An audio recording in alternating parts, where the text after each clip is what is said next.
Yeah. An awesome God he Got 'em. reigns from heaven above with wisdom, power, and love. Our God is an awesome God. Welcome, friends. Thanks for joining me. Whoops, I just bonked my mic there. It is your boy, Adam. Let me adjust my camera just a bit here. Sorry, it's a little bit off center, and it's driving my OCD nuts. There you go. All right. Sorry about that. Hey, so this is Adam, hitting you with Chaotic Serenity, my friends, my friends, my friends. So, Chaotic Serenity, I believe this is episode 35, if you're keeping track. And I wanted to touch on a couple of verses in the book of Mark, okay? So, as we go through Mark, we have been checking out, in the Daily Dose, we've been checking out, well, we started the New Testament pretty recently, right? Going through Matthew, going to be going through Mark, going through the rest of the Gospels, and I came across this verse, and I looked up some commentary on it, and I thought it was pretty interesting, so I just wanted to share this with y'all, see what you think, and just talk about it here for a few minutes. So, and this is in verse 24, and I should have wrote down what chapter it is, but I didn't. I think this is Mark chapter 3. It could be Mark chapter 4, but I think it's Mark chapter 3. And again, verse 24 and 25. It says, "Consider carefully what you hear," he continued. And this has to do with, he just got done telling a parable about somebody that was sowing, right? The parable of the sower. And then he goes into this, "Consider carefully what you hear. With the measure you use, it will be measured to you, and even more. Whoever has will be given more. Whoever does not have, even what they have will be taken from them." What does this mean? What does this mean, right? One way you could look at it is as talking about material things, monetary possessions, right? People that are wealthy will get more wealthy, and people who are broke, well, eventually, even what little they have will be taken from them. I don't think that's what that means, but you could take it like that at first glance, right? Or it could be talking about when it comes time to die, right? When we pass over to the other side of the grave and we either go to heaven or we go to hell. Those who have faith and have a relationship with Jesus, once they die, they will have that in abundance to the nth degree, right? Their faith will be solidified. They will have a much closer and greater relationship. More will be given, right? But whoever does not have faith, whoever does not have a relationship with Jesus, then if they die and go to hell, then what does it say, right? Even what they have will be taken from them. So all of the blessings that God has given them to enjoy on this earth, even those things will be taken away from them, right? That's another way to look at it. And that's possible. Or it could just refer to spiritual things in general, right? Those who have just a general hunger or thirst or desire to learn or desire to know God, right? Those who kind of have that cultivating desire and have a little bit of it, right? Like that mustard seed. It will grow and flourish over time, right?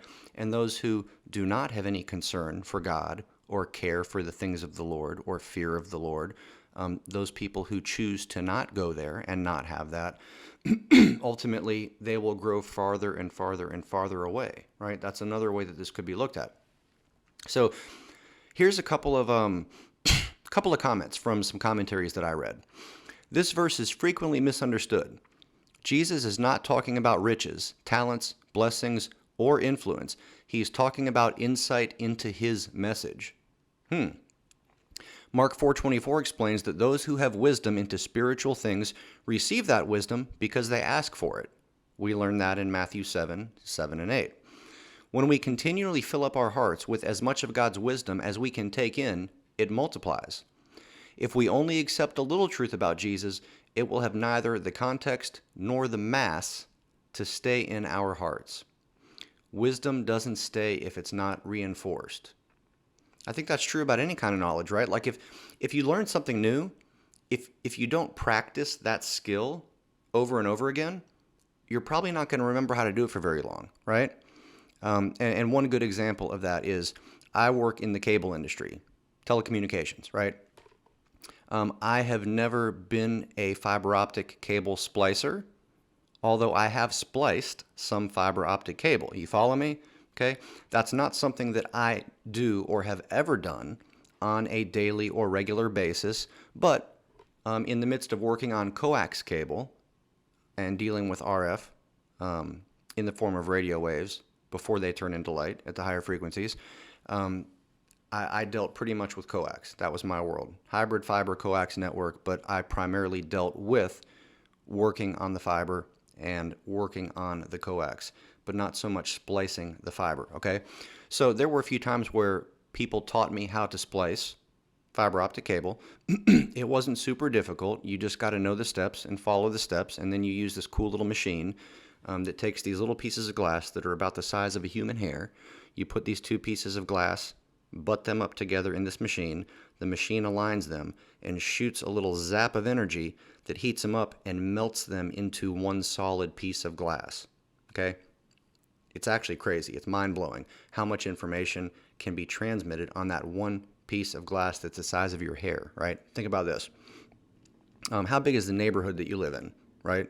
Whatever kind of neighborhood. Whether it's an upper class, middle class, lower income neighborhood, whatever. Whatever kind of neighborhood you live in, right? How many homes are in your neighborhood, okay? For the sake of argument, let's just say that there's 100 homes in your neighborhood, okay? So let's say that there are 9 other neighborhoods around you that all each have 100 homes in them, okay? So that's a total of 10 neighborhoods with 100 homes. If y'all can do the math, what is 10 neighborhoods times 100 homes? 1,000, right? 100 times 10 is 1,000, okay? So I could feed cable service, internet service, telephone service, and streaming services to every single household on multiple devices in their home for every single home in those 10 neighborhoods with one piece of fiber optic cable and still have room to feed thousands more. Does that blow your mind? It should, if it doesn't. Anyways, so I was taught how to splice fiber optic cable, okay? Did it once, never touched it again. A couple years go by, and I'm in a position where I've got the opportunity to help somebody out and splice some fiber optic cable. I don't remember how to do any of it other than put the little pieces of glass in the machine and push the button, right? I didn't remember the steps to prepare the cable, to prepare the fiber enclosure, and if you don't understand what I'm talking about, that's fine. You don't need to. But it's like this, okay? Anything that we need to do that we don't already know how to do, if someone shows us and we just do it once, if there's any kind of time gap from when we learn it until when we do it, there's a good chance that you're not going to be as good at it and maybe forget altogether if you never ever use it. And then 10 years later, you're like, oh, let me see if I still remember how to play the piano. I learned once when I was a kid, but it's been 10 or 20 years and I haven't touched it. You're probably not going to remember much other than maybe how to read a couple of notes.